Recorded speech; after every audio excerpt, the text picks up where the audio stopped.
오늘 하나님 말씀은 요한복음 19장 30절과 누가복음 23장 46절 두 구절을 함께 읽겠습니다.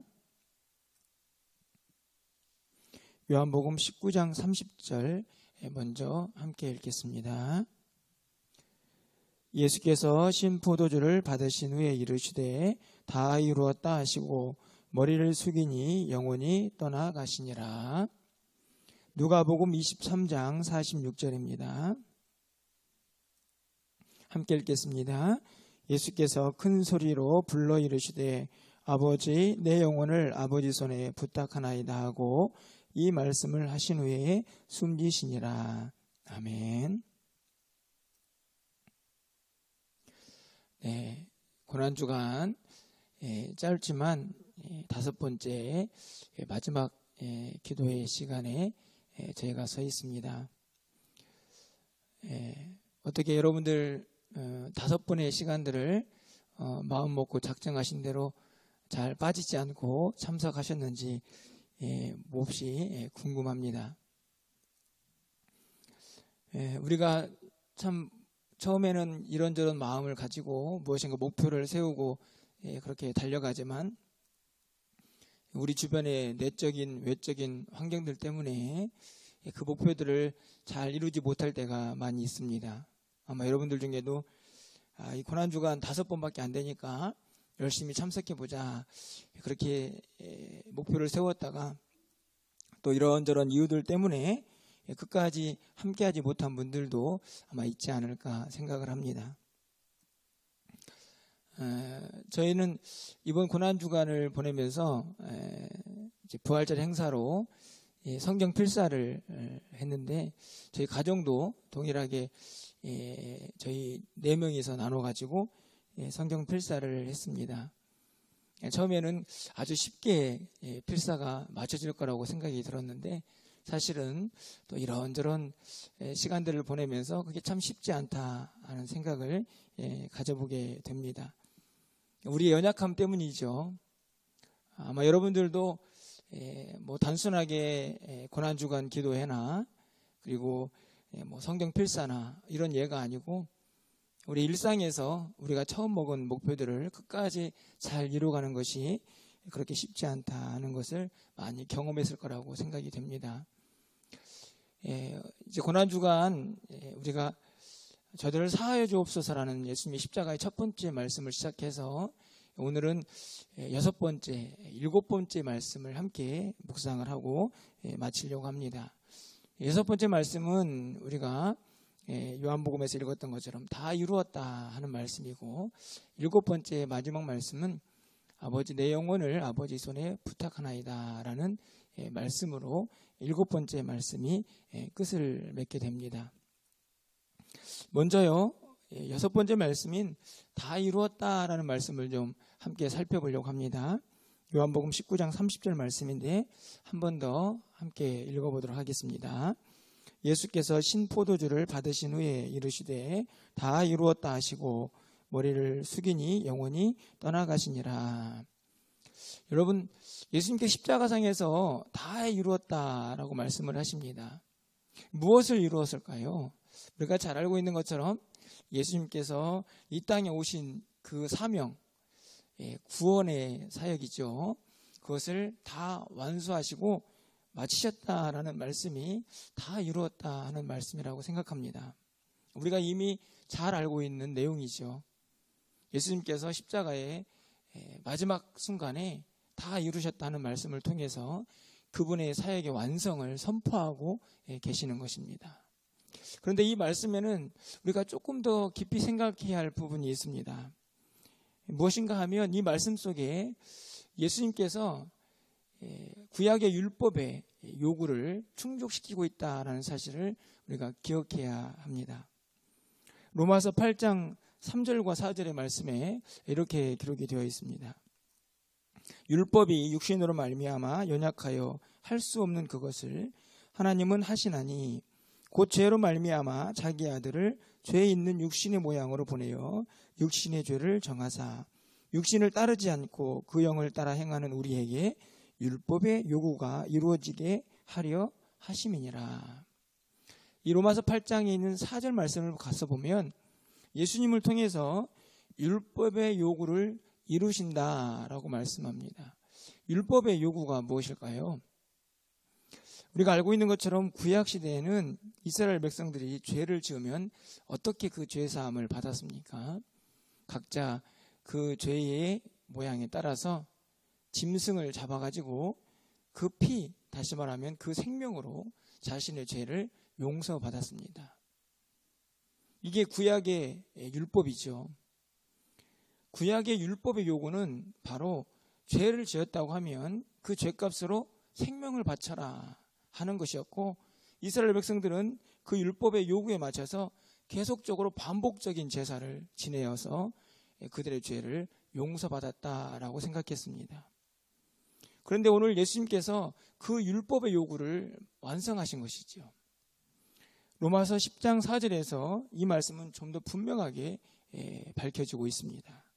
로마서 10장 4절 말씀에 그리스도는 모든 믿는 자에게 의를 이루기 위하여 율법의 마침이 되시니라. 율법의 마침이 되시니라. 왜 이런 말씀을 하셨을까요? 예수님께서 구약 이스라엘 백성들이 율법의 요구를 충족시키기 위해서 계속 반복적으로 지었던 제사를 이제는 예수님께서 십자가에서 단 한 번으로 그 모든 율법을 마치셨기 때문입니다. 구약 이스라엘 백성들은 짐승의 피로 제사를 지냈지만 예수님께서는 십자가상에서 자기의 몸을 희생시키시면서 자기의 몸을 제물로 바치시면서 구약의 율법의 요구를 충족시키고 율법을 마치셨다라고 말씀하고 있는 것입니다. 이것이 다 이루었다라는 말씀의 핵심입니다. 이 말씀을 묵상하면서 얼마나 놀라운 말씀인가 하는 것을 다시 한번 깨달아 보게 됩니다. 예수님께서 단순하게 십자가에서 구속의 완성을 하신 것뿐만 아니라 그 완성 속에는 구약에 있는 율법의 요구를 충만하게 채우면서 그 율법의 종지부를 찢는 예수님의 마침표가 그 십자가상에서 이루어지고 있다는 말씀이죠.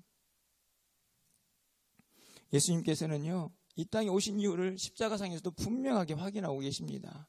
바로 하나님의 뜻을 이루시는 것이지요.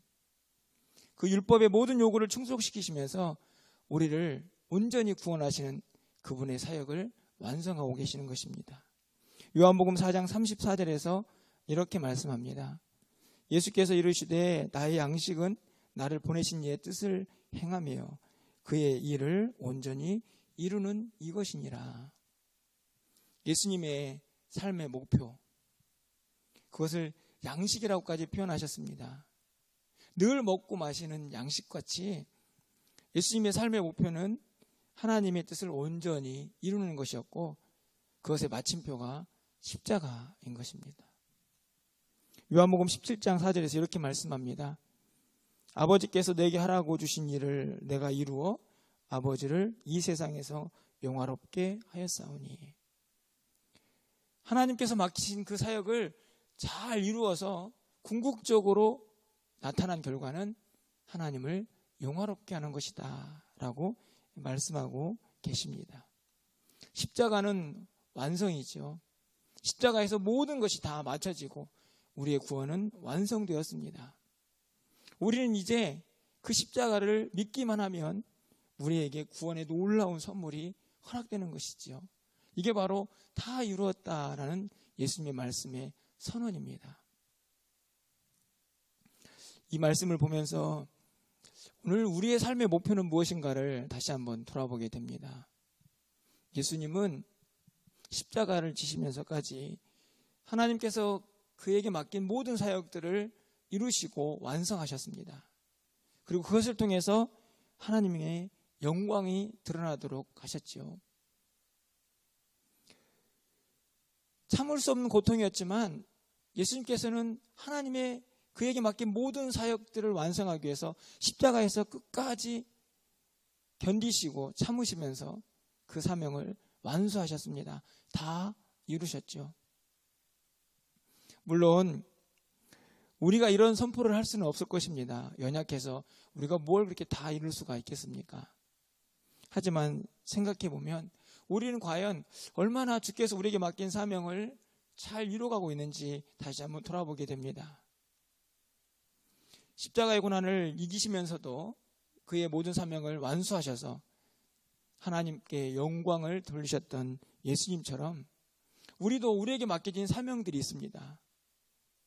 그것이 때로는 십자가의 고통처럼 힘들고 어려운 것일 수도 있습니다. 하지만 결코 내려와서는 안 되고 결코 포기해서도 안 되고 끝까지 그 사명의 자리를 지키면서 그 사명을 다 이루어가야 한다는 것입니다. 그것이 오늘 예수님께서 6번째 십자가의 상에서 하신 말씀의 그 음성을 듣고 살아가는 우리의 삶의 모습이어야 한다는 것이지요.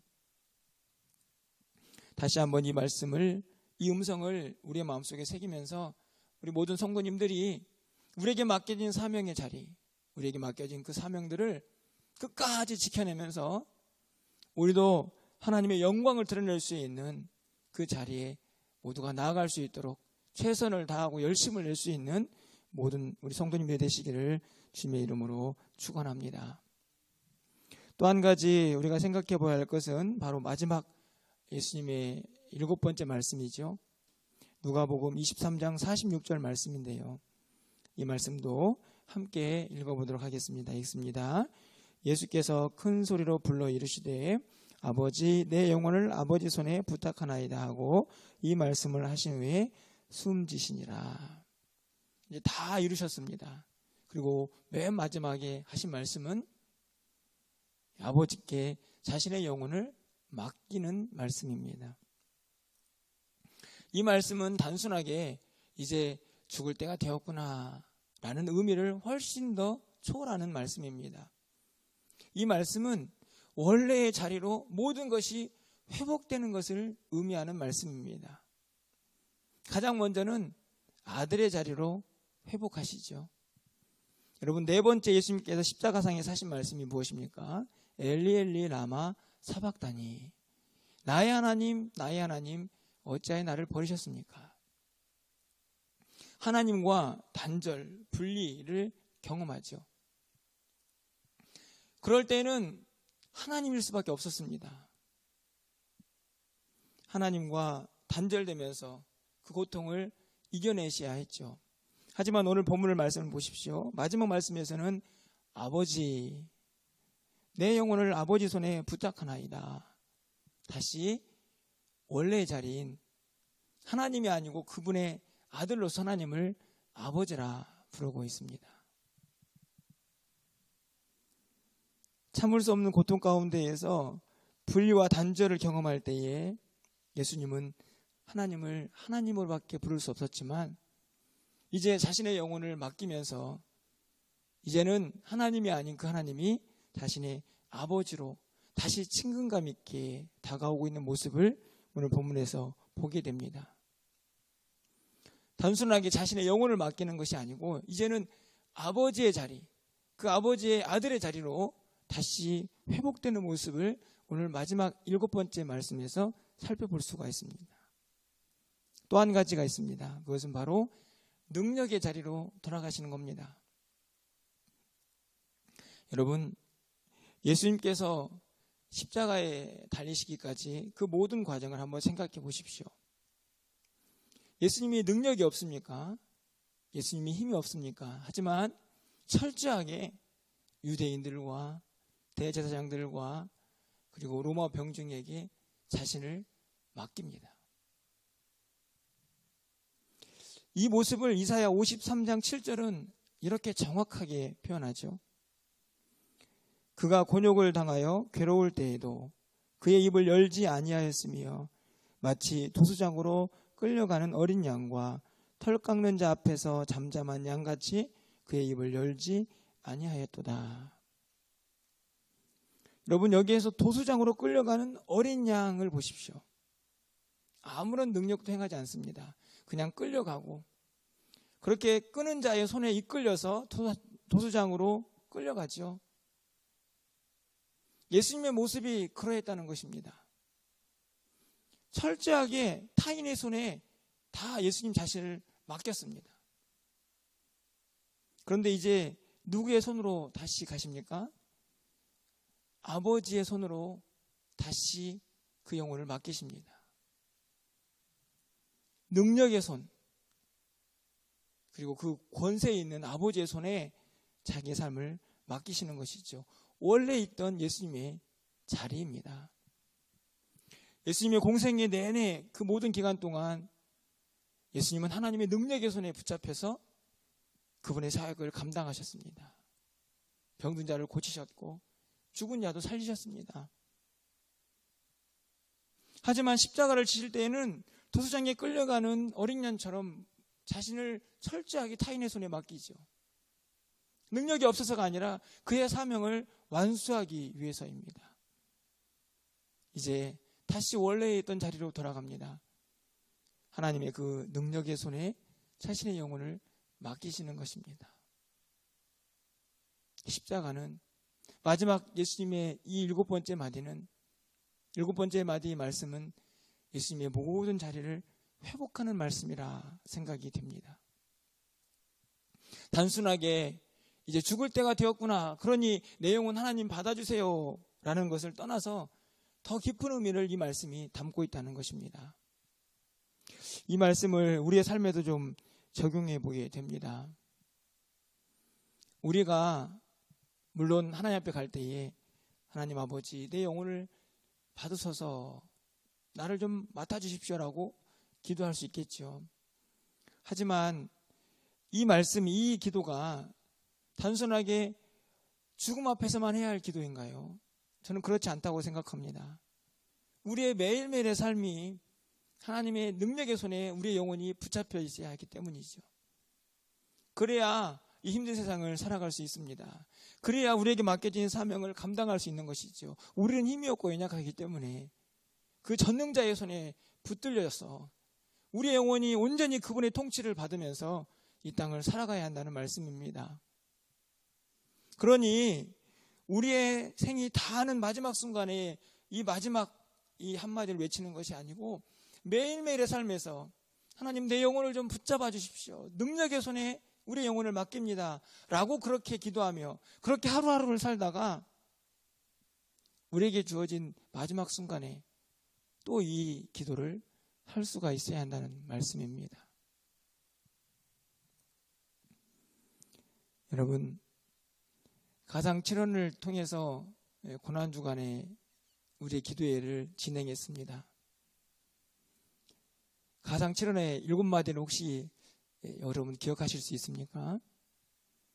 저희들을 사하여 주옵소서라고 시작했던 주일의 첫 번째 말씀부터 오늘 아버지 내 영혼을 맡깁니다 라고 했던 마지막 말씀까지, 여러분 그 가상 7원의 한마디 한마디를 좀 기억하시면서 예수님께서 하신 십자가상에서 7마디가 나에게 어떤 의미가 있는지를 다시 한번 좀 곰곰이 묵상하면서 그 은혜를 누릴 수 있는 우리가 되기를 소망합니다. 무엇보다도 여러분, 예수님은 십자가상에서 얼마나 힘드셨을까? 그냥 그런 고난에 대한 연민 정도가 아니고 우리의 죄가 얼마나 무서운 것인가, 무겁고 큰 것인가를 예수님의 십자가를 바라보며 깨달을 수 있기를 바라고, 또한 끝까지 십자가를 지시면서 그 모든 고통을 이겨내면서 주께서 맡긴 사명을 완전히 성취하시고 율법을 마치셨던 주님처럼 오늘 우리도 우리에게 주신 사명을 어떻게 하면 끝까지 맞춰갈 수 있는지, 끝까지 이루어갈 수 있는지를 늘 기도하면서 그렇게 한 걸음 한 걸음 나아갈 수 있기를 소망합니다. 여러분, 고난주간은 끝이 났지만 우리가 바라보아야 할 십자가, 우리가 붙잡아야 할 십자가는 항상 우리 곁에 있어야 합니다. 자기를 부인하고 자기의 십자가를 지고 예수님을 쫓아오라고 말씀하셨던 그 음성을 듣고 내가 져야 할 십자가, 그리고 십자가 지고 우리가 가야 할 그 길, 그리고 우리가 완수해야 할 사명들 날마다 묵상하면서 그 길을 따라갈 수 있는 우리가 되어야 한다는 말씀입니다. 조금 힘들고 어려울 수도 있습니다. 하지만 주님께서 말할 수 없는 고통을 십자가상에서 다 견뎌내시고 끝까지 주님 주신 사명을 감당했던 것처럼 우리도 조금 힘들지만 주님 십자가 바라보면서 거뜬히 우리에게 당한 어려움들을 이겨내시고 십자가의 길을 묵묵히 승리하며 살아갈 수 있는 우리 모두가 되시기를 주님의 이름으로 축원합니다.